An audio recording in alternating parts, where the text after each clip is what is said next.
Bucks versus Hawks, games 2 and 3, Nate. Let's talk about them, okay? Both games were won by the Bucks.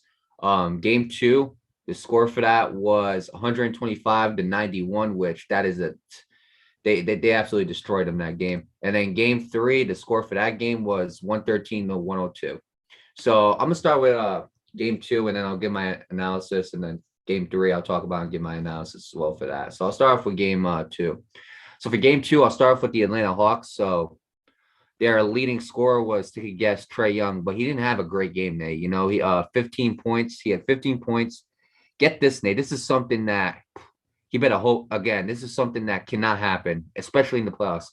9 turnovers for Trae Young. Terrible, terrible. I'm sorry. 3 assists, 2 rebounds, 6 for 16 from the field, which is a percentage of 37.5. 1 for 8 from the 3-point line. Get it together. Simple.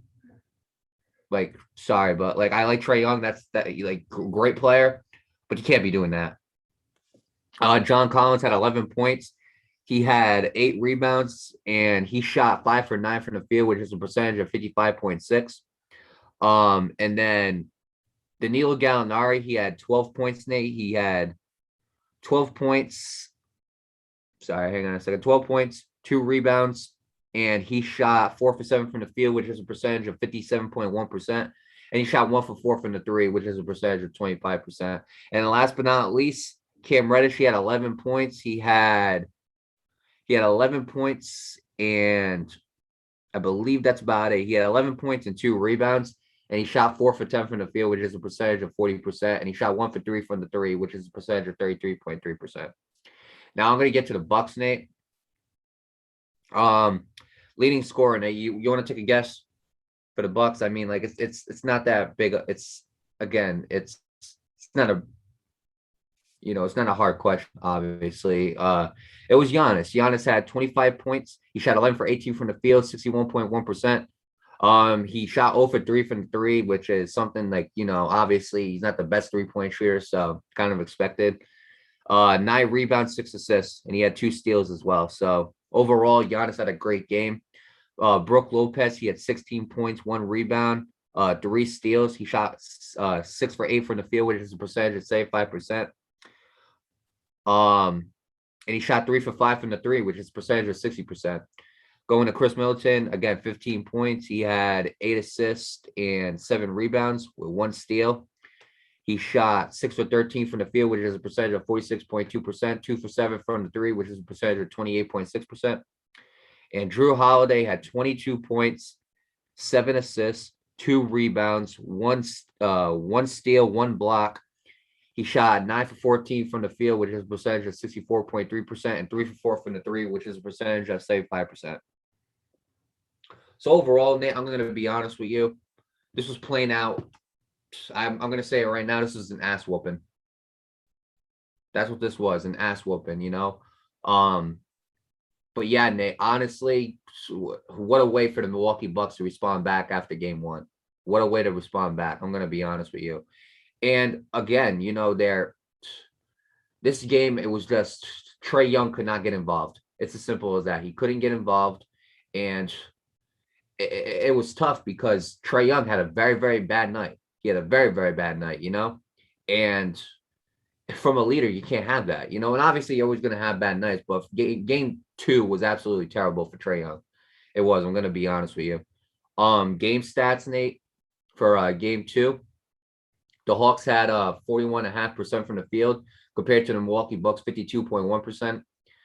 The Atlanta Hawks had 25% from the three compared to the Milwaukee Bucks 36.6%. Free throws 82.4% from the Hawks and 62.5% from the Bucks. That is something that they're gonna have to work on, is free throws. Obviously they're not the best free throw. They're not the best free throw team, so that's definitely affecting them. Rebounds, total rebounds, the Bucks had 47 opposed to the Atlanta Hawks is 34. Assists 29 for the Bucks compared to the Atlanta Hawks 13. Steals 14 steals for the Bucks compared to the 8 steals for the Hawks. Turnovers, the Hawks at 19 compared to the Bucks 15. Points in the paint, 62 points in the paint for the Bucks compared to the Atlanta Hawks 30 points. And overall, Nate, 22 fouls for the Hawks compared to the 20 for the Bucks. So overall, Nate, the major categories for the Bucks is where they really capitalized. Like 3-point percentage wise, they were better. Field goal percentage wise, they were more consistent. They had 13 more total rebounds than the Atlanta Hawks. They had 16 more assists than the Atlanta Hawks. They had 6 more steals than the Atlanta Hawks. Like, it's stuff like that, that the Atlanta Hawks were not capitalizing on it. And what I really like that they were doing in game 2 to stop Trae Young was what they did was, and this is very interesting. They went 1v1 with Trae Young, which I talked about double teaming him and kind of getting him off his flow. But what they did was they went 1-on-1 with Trae Young, and then they put Brook Lopez more they put him more higher in the paint. So, like, obviously there's the paint, and when you look at a center, they're supposed to be under the paint. Brook Lopez kind of came a little further out towards kind of like towards kind of the perimeter, but he was still in the paint just on the top of it. And he was staying there to stop Trae Young from going inside the paint. So not only could Trae Young not shoot from the 3, but he couldn't get into the paint neither. And it was really affecting him because Trae Young was getting pressured and he was forcing turnovers, and it's something you can't be doing. 9 turnovers is unnecessary. In game 2, 9 turnovers is unnecessary, and that is definitely something that cost him this game. And that's something that can't be happening, Nate. He had 9 out of the 19 turnovers, like that's absolutely, that shouldn't be happening, Nate. And overall, again, they were missing their leader. Their leader was basically no-show for game 2. And because of that, the Milwaukee Bucks ended up destroying them. That was one less person that they had to worry about. That was the biggest key factor to beating them, is stopping Trae Young. They did that, and they did what they were supposed to do on offense to win. And it was a great bounce back win for the Milwaukee Bucks. And if I'm the Milwaukee Bucks, do exactly what you did in game 2 for game 4. Okay? Put more pressure on Trae Young. Okay? Stop him from going inside the paint. Prevent him from shooting threes from the perimeter. And overall, Nate, 3-point wise, he hasn't been that great this series. Trae Young has not been that great 3-point wise this series. Again, the game 1, his 3-pointers weren't clicking. Game 2, his 3-pointers weren't clicking. And that's something that I feel like Trae Young has to get the fire. He has to get the fire back to shooting those threes. It's as simple as that. But overall, for game 2, the Milwaukee Bucks did an absolutely amazing job of stopping Trae Young and putting pressure on him to force turnovers. Yeah, same thing for the rest of the team, Nate. Like, I mean, they couldn't get the Atlanta Hawks. They just couldn't click. Simple as that. And the Milwaukee Bucks were able to capitalize on that. So game 2, Nate, it was exactly what I just said. It was an ass whooping, and it's nothing less of it. Absolutely. It's just no other way of saying it. And man, there's really not a lot for me to say because you basically covered it all. Trae Young didn't have a great game. Overall, the Atlanta Hawks just did not play good. Offensively they weren't there. Defensively they weren't there. But I look at a couple of things on the side of the on the Bucks, Mario, and there are some things that could be a little bit better. The 3-pointers could be a little bit better. Same thing with free throws. I know it's over 50%, but it could be just a little bit better. You know what I mean? But other than that, Mario, the Bucks did a really great job in game 2. They, like you said, it was an ass kicking to the highest order. That's just what it was. You know what I mean? And the Hawks can't afford to have another loss like this. If they're gonna go to the finals, they can't lose like this. Right. And another thing, right. Sorry to cut you off, but another thing I want to point to is, again, getting offensive rebounds. That definitely matters. Right. Bucks had 16 opposed to the Atlanta Hawks 7. Like, they got it. Overall, the biggest categories in a basketball game, the Bucks were absolutely wiping them. Right, absolutely. They had them in total rebounds, offensive rebounds, they were wiping them. Defensive rebounds was rather close. But they had more steals. They, you know what I mean? Like things like that. The Atlanta Hawks need to be better at. They have to beat this team in every single category in order for them to, go to the finals. So overall, Mario, like you said, game 2 was an ass whooping, and that's just the best way I can describe it. Right. All right. Getting to game 3, Nate. Let's talk about it. Okay. The Milwaukee Bucks ended up defeating the Atlanta Hawks 130 113 to 102. I'm gonna read the stats for the individually for the Bucks and first then the Hawks, and I'm gonna get to the game stats. So you know what, Nate? Take a guess who was the leading scorer of that game. Chris Middleton. Yeah, you looked at it. I said take a guess. Now, I knew because I read the stats this morning. Yeah, exactly. That's what I'm talking about. Yeah, Overall, okay. I wish that went better. I wish you would have said Giannis, and I would have said you're wrong, but it don't matter. Yeah, Chris Middleton, Nate. Let's talk about Chris Middleton. 38 points, Nate. Okay. He had 7 assists and 11 rebounds, and he shot 15 out of 26 from the field, which is a percentage of 57.7%. And he shot 6 out of 12 from the three, which is a percentage of 50. Overall, you can't ask for a better game from Chris Middleton. That was the start of the game right there. Giannis had 33 points. He had a block, 2 steals. He had 4 assists, 11 rebounds. Shot 13 for 21 from the field, which is a percentage of 61.9%. And he shot 1 for 2 from the three, which is a percentage of 50%. Bobby Portis, he had 15 points, 2 steals, 1 assist, 4 rebounds. He shot 7 for 12 from the field, which is a percentage of 58.3%. He shot 1 for 3 from the three, which is a percentage of 33.3%.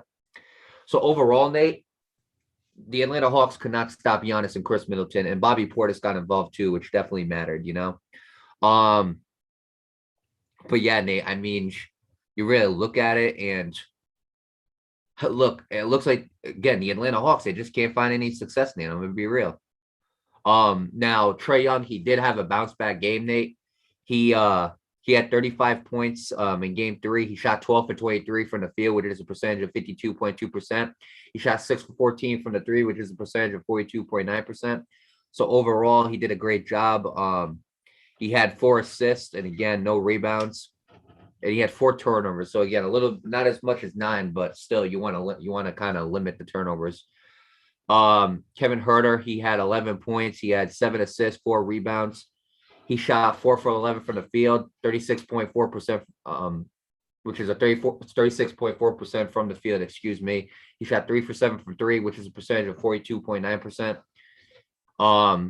John Collins, 13 points, 8 total rebounds, 1 assist, shot 6 for 8 from the field, which is a percentage of 75%, 1 for 2 from the three, which is a percentage of 50. And Danilo Gallinari, he had 18 points. He shot 18 points. He shot 7 for 14 from the field, 50%, 2 for 3 from the three, which is a percentage of 66.7%. He had 4 total rebounds with 2 steals. So overall, Nate, I look at it and I'm actually going to the game stats for game 3 real quick. So game 3, the game stats in total for the team.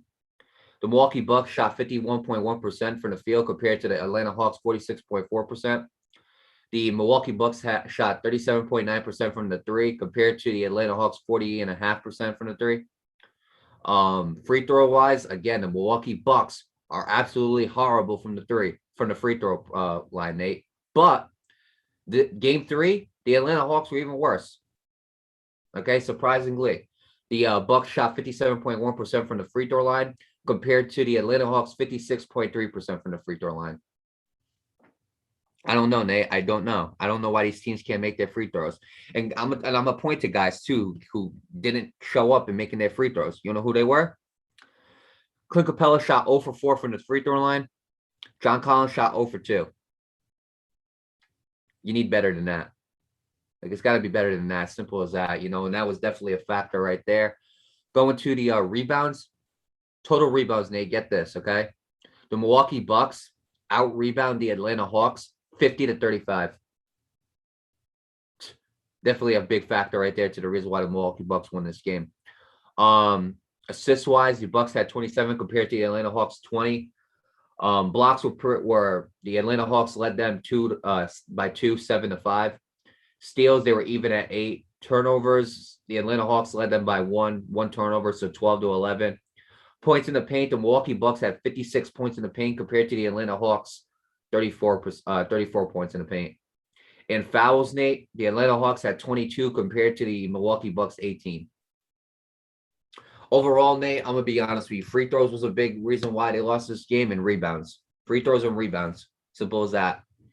And points in the paint as well. Like, points in the paint to like 56 compared to 34, like, that's absolutely unnecessary, First of all, I don't know how the Atlanta Hawks shot 9 out of 16 from the free throw. I don't know how Clint Capella. I know Clint Capella isn't the best free throw shooter. I understand that, but how did John Collins not make his free throws neither? Like, come on now. Like, simple as that. Like, that's 6 missed free throws right there, from them. And Trey Young went 5 for 6, which that was a good free throw percentage as well. But overall, Nate, those free throws I felt like definitely mattered, and the rebounds too. You can't let them out rebound you by 15. Like, what kind of operation are you running here? That's been a big problem for the Atlanta Hawks is the rebounds. Okay, those last 2 games, the rebounds have been a big problem for the Atlanta Hawks. They haven't been getting those rebounds, and because the Milwaukee Bucks been getting those rebounds, and not only that, been getting more offensive rebounds, they've been able to capitalize on them more. And when you add it all together, Nate, the rebounds with the free throws, if the Atlanta Hawks were to have some type of advantage, just get a few more rebounds and a few more free throws, the Atlanta Hawks could win this game. But they didn't because they're getting absolutely demolished for rebounds. And in this game specifically, free throws have not been great for them. The Milwaukee Bucks have been absolutely horrible from the free throw line. That has to change. I don't understand the big issue here with the free throws. Honestly, Giannis is not the best free throw shooter. I get that. I understand that. Okay, that is one of the biggest weaknesses in his game. But when you look at free throws, when Giannis is shooting 6 out of 13%, or 6 out of 13, which is a percentage of 46.2% from the free throw line, something's got to give, Nate. Jrue Holiday 2 for 4 from the free throw line. Like, that's not helping you guys. Giannis needs to shoot his free throws. He needs to make them. It's as simple as that. I don't know why he can't. I seriously don't. It's a weakness in his game. He's going to have to build on. But overall, Nate, it didn't seem like free throws affected them this game. But I'm going to be honest with you. If it comes to a close game, they will if they do not straighten these free throws out. Simple as that. There's nothing else I can say. Rebounds-wise, the Atlanta Hawks need to get better. And Trey Young, he had 4 turnovers. That's a little bit more than what we want. It's not as much as 9. But overall, you want to see him limit those turnovers a little bit. But he had a bounce-back game, so I got to give him credit. That's what great players do. If they have a bad game, they bounce back from it the next game. They learn from their mistakes and they correct them. And that's what Trey Young did. So I got to give him a lot of credit. But overall, Nate, rebounds, they're getting out rebounded. Points in the paint, the Bucks are just basically outscoring them in points in the paint, and it's adding up to Milwaukee Bucks, and it's something that the Atlanta Hawks just need to capitalize on. It's as simple as that. So overall, Nate, game I believe 4 is going to be coming up next. Game 4 for these two teams. Yeah, game 4 is on tomorrow night. It's going to be at 8:30 p.m. on TNT. It's going to be in Atlanta still, so that's going to be a good game to watch. Should be a good game, but overall, the Atlanta Hawks they gotta get better with the rebounds. It's as simple as that, and they gotta score more in the paint. And overall, to the Milwaukee Bucks, get better at your free throws because this has been absolutely horrendous to watch. But great win for you guys overall in general. Yeah, you're absolutely right. When I look at the Atlanta Hawks, Mario, guys like John Collins and Clint Capella, like you said, they got to step up. Everybody on this team in general has to step up and do what they have to do because they're not, it's not going to come with flying colors to beat this Milwaukee Bucks team. You know what I mean? It's just not. So, Trey Young can't be doing everything for you. Exactly. He's only one man. He can only do so much. He can drop 48 points and you guys can still lose. That can happen. Right. That can happen. And you can't rely on free throws neither. Exactly. And same thing with the Milwaukee Bucks, even though they're a great team, they still have flaws themselves, like you said, free throws. You know what I mean? And same thing with the Hawks, that's been a problem with them too. And I understand, some players aren't really that good at the free throw, but I'm going to be honest with you, Mario, in a situation like this, get better. Exactly. That's the best way for you to describe it. There's no if and buts about it. There's no excuses. You're in a situation where one or the other has to win. Right. You need to get better. And the other weakness for the Milwaukee Bucks that you could point to is threes. Absolutely. I look at the point shooting team. Yeah, absolutely. I look at threes, and that's something you would expect to be out of the water amazing, but it's not. So they got to be better with that. Field goals, it's not that. I look at field goals from like the first couple for game 2 and 3. They weren't that bad, but it could have been better. Well, but overall, I'm more aiming towards the free throws and 3-pointers. I don't know. I think if you shoot over 50% from the field goal, you did a good job. It's So yeah, I'm not gonna yeah, point to. I think they're doing fine right there. yeah. They're doing fine, but again, nothing like awe-inspiring. But I'm more worried about free throws and 3 pointers. That's what I'm more concerned about. But honestly, Mario, overall, the Milwaukee Bucks had a good couple of wins there. They lead the series 2 games to 1 now. As for the Atlanta Hawks, Mario, they got to capitalize. Everybody on this team's got to step up. You got to be better at this, and that. You got to stop relying too much on Trae Young. That's what I'm doing. I'm not telling Trae Young to stop doing what he's doing. Obviously, keep doing what you're doing. That's what makes your team so good. But everybody else around him has to step up because, like I said, he can only do so much. Right. So overall, Mario, again, the Atlanta Hawks still have a lot of work to get done. It's not over just yet, so don't count them out now. Yeah, it's 2-1. Yeah, it's 2-1. There's still a lot more basketball left to be played. So with that being said, again, Game 4 is on tomorrow night, 8:30 p.m. It's going to be on TNT in Atlanta. So make sure you go check that out. So with that being said, best of luck to both teams in Game 4, and we'll see what happens.